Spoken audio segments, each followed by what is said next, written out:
Hey Nina. Hello. Everybody, this is Nina. If you haven't met her yet, she's a mom diet nutritionist. She's at Haven on Thursdays.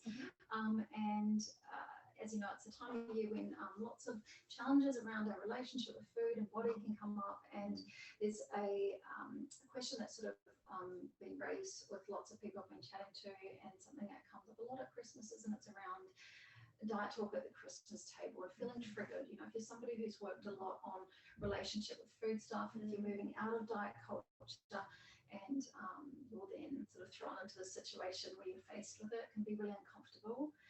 So we'd love to chat about some ways that we can help support people. Yeah. What are your thoughts that come up around that? Yeah, I think it's a really big one. It's one that I hear a lot of clients and just even like friends and, colleagues and everyone in general sort of talking about it.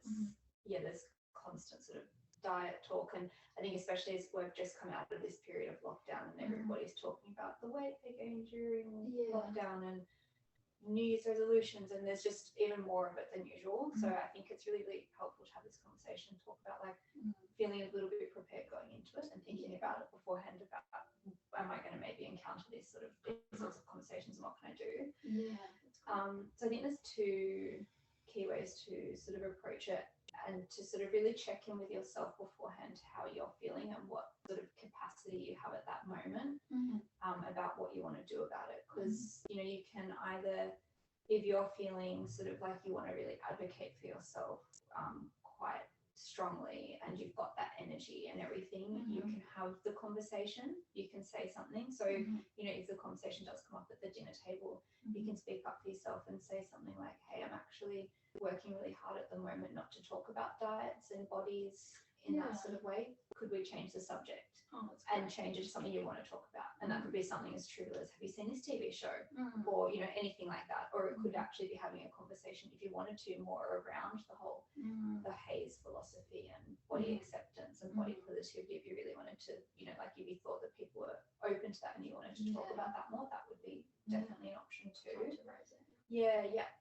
And then I think, but even just the simple, being honest, sometimes I know it can be hard, but it's actually often the easiest option in the long run, just to be vulnerable and say, is it okay if we change the subject? I'm really trying not to focus on this at the moment because it isn't good for my mental health. And once people hear that, they understand and they get it. I guess, and it depends on the dynamics of the family relationships and that, but I'm sure a lot of family members or friends and that close people would, if they've heard that you're saying that you're working through something that's not helpful for you to be in that around that, they would happily change the subject. Because I think a lot of the time people just don't realise, because these conversations are so normalised, and they don't realise, and if they were to realise, they would then change what they're saying.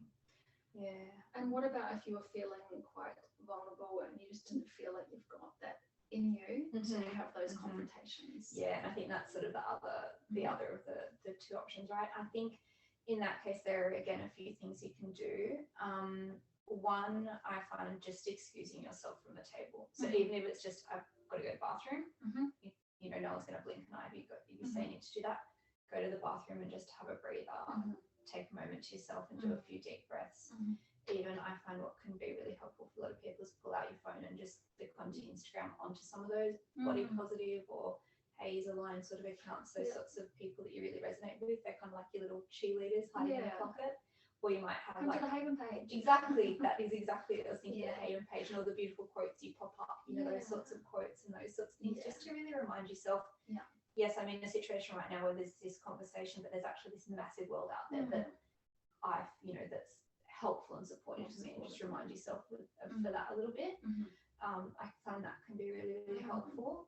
And the other thing I think is, if you know going into it that you don't have that capacity, do a few sort of self-care things, or have a few sort of self-care things in your arsenal that you can revert back to. So for example, if it's beforehand, that might mean, again, just having like a nice slow morning where you take yourself for a really nice walk, or you listen to some meditation music while you're getting ready, or something like that that's going to start to help calm your nervous system. So you're not in that sort of fight or flight, that fighting state of worry and anxiety. And if it's taking things into the situation with you, it might even be taking like like something like that's a random, like a calm and clear spray, like a lavender oil or something like that you can smell, something sort of something kind of tangible that Yes. reminds you to get back into that slow exactly state. exactly or doing, like we said, like the deep breathing, something like that. And then even, you know, on the other side of it, when you go home, something to look forward to. Again, you know, that could be anything and everything, but whatever's going to work for you to make you feel happy and calm. It could be something just like totally switching off and putting on like your favorite funny movie, or like having a massage booked in the next couple of days, or just those sorts of things, so you can come back to yourself and remember what's true to you. And that reminds me, so remember that these sorts of conversations, although they can feel very real when you're in them, remember that it's not true to you. It's a reflection of whoever is talking and the space they're currently in. It's not about you at all. And I find that can be a really helpful visualization, just to imagine like yourself in a bubble, and it's just sort of deflecting off that bubble and going back out to the, you know, not touching you, whether that's back to the other person or just back out into the world.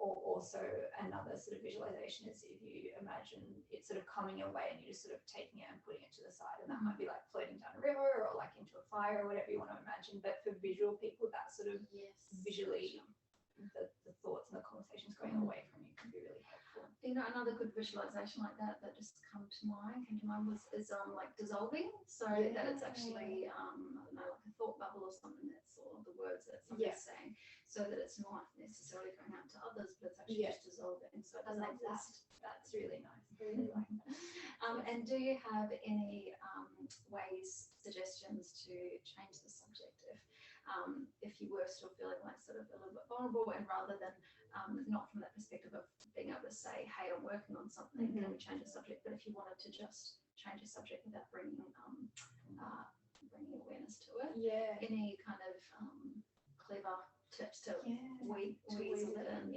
I'm not too sure on that. I think, you know, a good one that always is, but you know, it could be tricky in this situation, is because it's usually around food, just suddenly saying, oh, like that's a new recipe. I didn't, you know, pointing out something food was on the table and asking about it. So it could be the fact that, oh, what's that recipe? That's really yum. Or where did you buy those prawns from? They're delicious, or whatever it might be.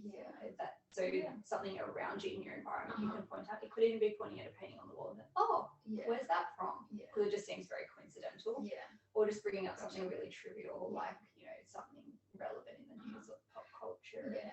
I guess the food is a really good idea, because it's still centered around what's happening. It's not like being really obvious, like, you know, somebody's talking about, those potatoes look really good, but I can't touch them because I'm, you know, watching my weight or something, that kind of diet talk. And then for somebody to kind of say, have you seen the latest Sex and the City? Exactly.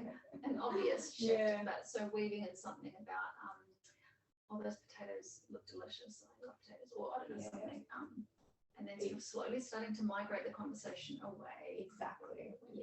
And even if you don't feel sort of brave enough to talk about the food that the person's focusing on, just shift it just to whatever's next to them. Be like, that I don't know, whatever it is. I can't think of an example right now. That turkey, it smells amazing. Like, how did you make that, kind of thing? And you can just shift it that way.